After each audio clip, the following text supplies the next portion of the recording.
मैं doctor B K. Agarwal, eye specialist गोखा, जनमानस के लिए कुछ बातें बताना चाहता हूँ जिससे पब्लिक को उस चीज का फायदा मिले। जहाँ तक आपका सवाल है, नेत्र रोग में दो तीन चीजें मैं पब्लिक को क्लियर करना चाहता हूँ, क्योंकि जनरली पब्लिक को जिसको जानने की बहुत ज्यादा जरूरत है। सबसे पहले बच्चों में चश्मे का नंबर होता है। जब भी बच्चा 5-6 साल का होता है तो स्कूल में जाता, उसे ब्लैक बोर्ड दिखाई नहीं देता, या मोबाइल को बहुत पास लाके देखता है, या उसकी सिर में दर्द होता है, या पढ़ते में आंख से पानी आता है। तो मैं ये बता दूं, ये चश्मे का नंबर होता है, ज्यादातर माइनस या मायोपिया होते हैं, कुछ लोगों को प्लस का नंबर होता है। लोग बाग ये कहते हैं कि बच्चा मेरा छोटा है और मैं चश्मा नहीं लगाना है। उन लोगों के लिए बता दूं मैं कि चश्मा यदि है तो आपको लगाना पड़ेगा, और ये चश्मे का नंबर 18 साल तक बढ़ता है। माइनस का नंबर जिसे मायोपिया कहते हैं, उसके बाद रुक जाता है। उसके बाद यदि आप नहीं लगाना चाहते तो आप लासिक का ऑपरेशन करवा सकते हैं। एक प्लस का नंबर होता है जिसे हाइपरमेट्रोपिया बोलते हैं, ये बहुत खतरनाक होता है। इसमें पेशेंट की रोशनी इतनी कम नहीं होती है, लेकिन दर्द होता है। नंबर के अनुसार उस तरीके से अलग अलग लक्षण पाए जा सकते हैं। प्लस के नंबर की एक खास बात यह है कि यदि प्रॉपर एज में आदमी चश्मा नहीं लगाया तो उसकी आंख की रोशनी हमेशा के लिए जा सकती है। इसके लिए जिन लोगों को भी प्लस का नंबर है, उसे 5 या 6 साल की उम्र में तुरंत चश्मा लगवा देना चाहिए। उसको किसी भी तरीके से नेगलेक्ट नहीं करना चाहिए। प्लस के नंबर में एक चीज और है, कुछ लोगों की एक आंख में नंबर होता है और एक आंख में नंबर नहीं होता है, और वो जनरली सब चीजों को देखता रहता है। कभी कभी खेल में जब वो एक आंख बंद करता है तब उसे पता लगती है कि मेरी आंख में तो रोशनी नहीं।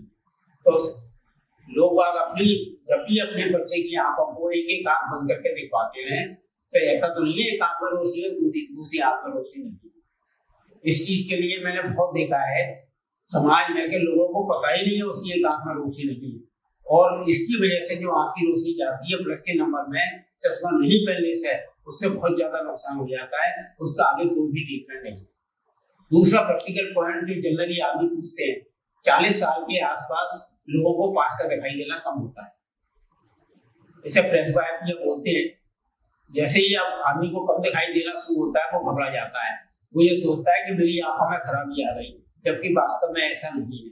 40 में, 35 में या 42 में पास का नंबर आता है, ये फिजियोलॉजिकल है, इससे घबराने की बिल्कुल भी जरूरत नहीं है।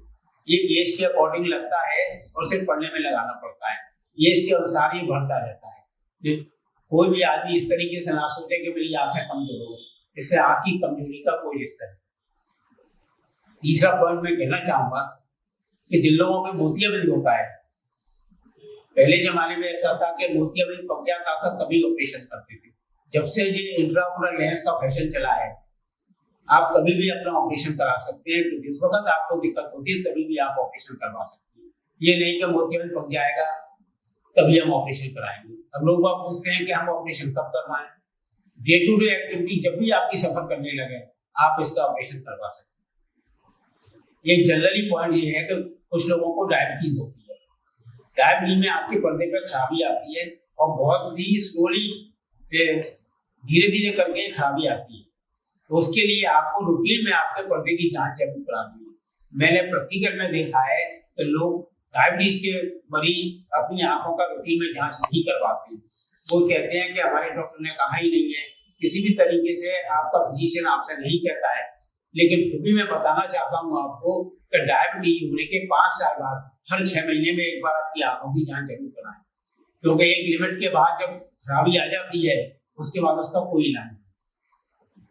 एक बहुत ही प्रैक्टिकल पॉइंट ग्लूकोमा के विषय में या काला पानी के विषय में।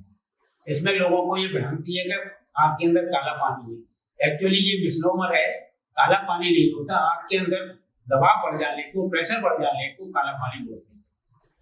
इसमें आपको जब तक अपने डॉक्टर से दवाइयां लिखवानी है और जीवन पर्यंत दवाई डालनी है।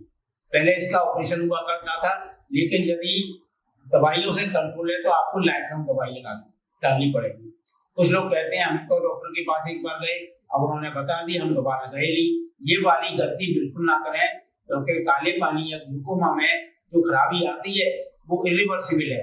वो खराबी हो गई, फिर दोबारा लौट के वो रोशनी नहीं आएगी।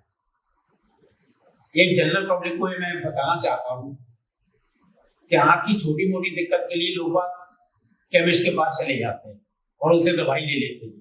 केमिस्ट ज्यादातर इनको स्टेरॉइड आई ड्रॉप देते हैं। स्टेरॉइड आई ड्रॉप से आदमी को पानी में या फ्रिज में तुरंत आराम हो जाता है, लेकिन एक बार डालने के बाद वो लगातार इस दवाई को डालता रहता है। स्टेरॉइड आई ड्रॉप आप समझ लीजिएगा, सिक्लोक्स डी, फेस्टिन डी, बेटनीसोरेल, पालीमोन, ये दवाएं बिना डॉक्टर की सलाह के आपको बिल्कुल नहीं डालनी। आप एक बार लेके इसको लगातार बिल्कुल भी ना डालें, क्योंकि इनके ज्यादा डालने से हो सकता है आपको आराम हो जाए 2-4 दिन के लिए। यदि आपने बहुत लंबे समय तक इनका इस्तेमाल कर लिया तो आपकी आंखों में मोतियाबिंद और काला पानी होने की संभावना हो सकती है।